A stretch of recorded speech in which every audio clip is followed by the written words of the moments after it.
Supporters of Bangladesh's ruling party demonstrate against a 48-hour strike called by the opposition on the eve of elections.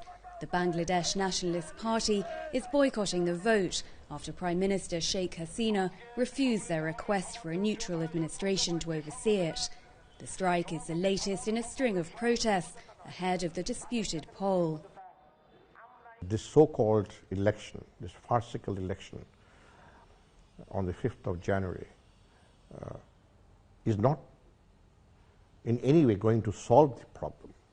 It is a chance of making the problem worse. So the government should, without delay, announce a very clear-cut program for dialogue leading to an election that is acceptable to all sides. Their leader, Zia Khaleda, who has twice ruled the country, accuses the government of holding her under house arrest. The government denies this, though outside her home, police are standing on guard. The Prime Minister accuses her rival of holding the country hostage through crippling strikes and transport blockades. Her party is within their rights not to participate in the election. That is a choice that they have made.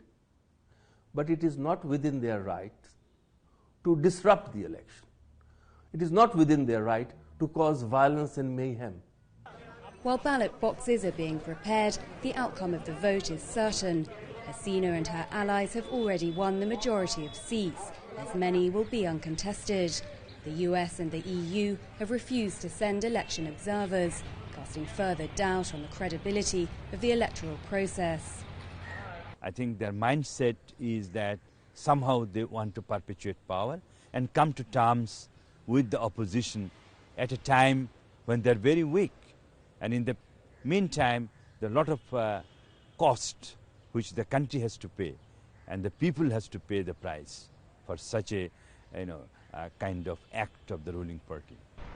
50,000 troops have been deployed across the country after a series of arson attacks on polling booths.